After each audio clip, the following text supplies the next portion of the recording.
Creative Idea Manipur YouTube channel asibu bijing tabiriba nuksiraba marup mayambu taramna ukchari ngasisu channel asina mayamna hektabada yamna nungaigani haina khanjaba phungawari amakak puduna lakchari phungawari asigi maming sadhu chengjangba Vaishnab chengjangba gi wari miyamgi mafamda khudol tamjari khungang amada ahallaman singi maraktada phamba naha ama leirami mahak yamna ingtapi bebhar lamchu jamna phajaba miyoini mamanaba amataga tinade mathak thongba ahallaman sing ngakta tinai ahal sing aduda mahakna noma asum haina hangkhirame panthau manba ipawo garbanungda leiriba jibasi nupini natraga nupani haibasi karam khangani magi wahang aduda ahallaman sing adugi maraktagi amana khumlakhi ibungo oigi khonga yetki khonga gi arum ayangi changda khangadabani ahal asigi mantra asi naha asina yamna phajana lokshilame asumna nongma numidang wairam amada asum koithoklubada siom nungda naupuribi nupi ama ising sokpa lakpa mahakna urure naha asina nupi adugi khudam sangdam asi yamna munna yenglaba tungda nupi adugi siom nungda naupuriba angang asi nupi ni haiba khangba ngamki naha aduna parap changsin khiduna ising soklibi nupi atuda abok po haina khuramki nupi aduna karigino ibungo naha na abok haiduna khurumlibadi hanglakhi naha aduna abok ki siom nungda leiriba angang asi nupi ni haiki angang asi poklaklaga mana laujage haina haikhirami nupa adugi wadu tabada nupi dusu adum yakhre hairiba wafam asimak nupi asina mayumda hallaba matungda mahakki mapuroibada loinamak tamlammi asum haina wari sanarigai tanja asimaktada naha adu amuk laktuna nupi adubu lauriba nupa asimaktada amuk khuramduna ikubok haiduna khuramki maduda nupa aduna ibungo nangi wari pumba nabok na tambadagi loina tare pangjaro haiduna yathokre matam khara lairaba matungda nupi adusu angang nupi macha ama unarami asumna angang aduna tha taruk suraba matungda hairiba nupa naha asi laklaga angang asi piro hairabada matai manau anina angang adubu nupa aduda pikhirame asumna jungle amada nupi macha asi naha aduna saunanaba yoglai kanagumba miyoi amataga unahande nupi macha adu matomta lei mahak lei haiba phawba khanghande chauraba u amagi matonda leiduna nupa asina angang asibu senaduna adumak leirammi ugi matonda leiba adu phawba nupi macha aduda khanghallamde matawasum tawduna sahi 16 pharba nupi macha adu karimata wadhandana thaklaklami jabol leisabigi punsi mapung chap chana pharak lei nongmagi numit amada leibak asigi ningthau macha ama numit khudingi laklaga hairiba leisabi asida nungsina ibema nahak asi yuvraj aiki taloi singda challage wafam adu tabada leisabi asina khumlai yuvraj tadi tai aihaksu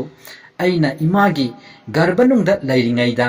aibu lauge haiba nupa amalai adubu ngasi phawba masak udana mana aibu yograk libani maram aduna karigumba nupa aduna nahakpu ukhiba tarbadi khudong chararoi aigi punsibusu manghanbiganu aduga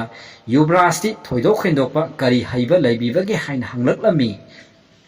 leisabi adugi wahang adu tarabada yuvraj aduna ibema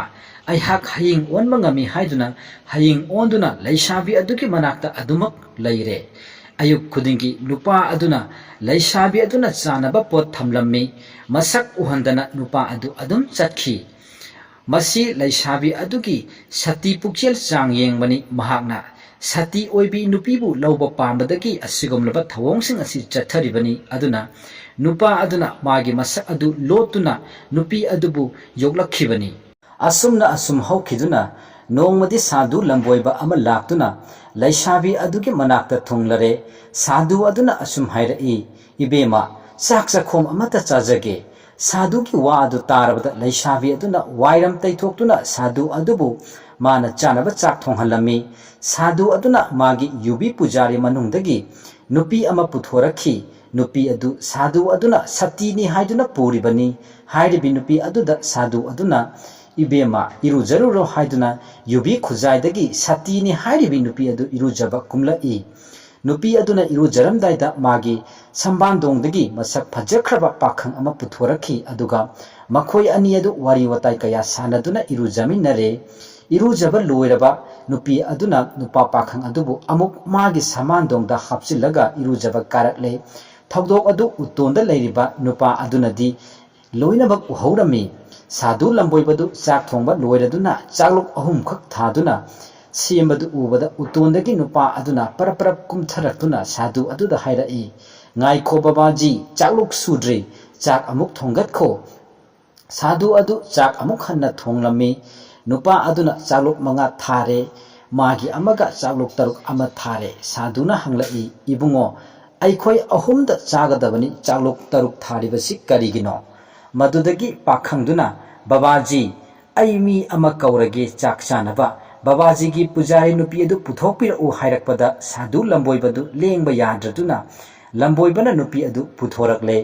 नुपी अदुदा अमुक इबेमा नंगे समांदोंदगी पाखंग अदु पुथोरउ हाइबदा नुपी अदुना पाखंग अदु अमुक पुथोरकले अदुगा माना थमलिबि लेसाबी अदुदा अमुक हाइखी इबेमा नंगना थमलिबा हयेंग ओलिबा युवराज तुसु पुथोरउ मदुदगी लेसाबी अदुना लोटपा याद्रदुना युवराज अदुबु अमुक पुथोरकले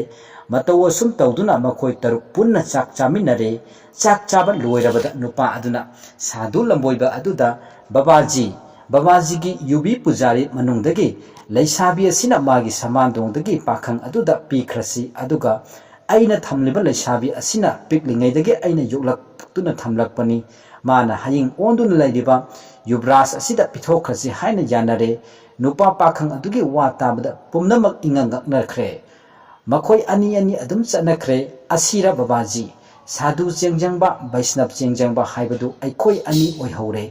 assume हाइरदुना थवाई नुंगाइतना अदुम हनखरे मयुम मयुमदा मरम असिना अंगकपना थल्लबा संसारनी कनाबुसु कनाना थाजबा ngamde अइगी खुदोंसाबा येंगबा ngakani संसार असिदा ओइरिबसी।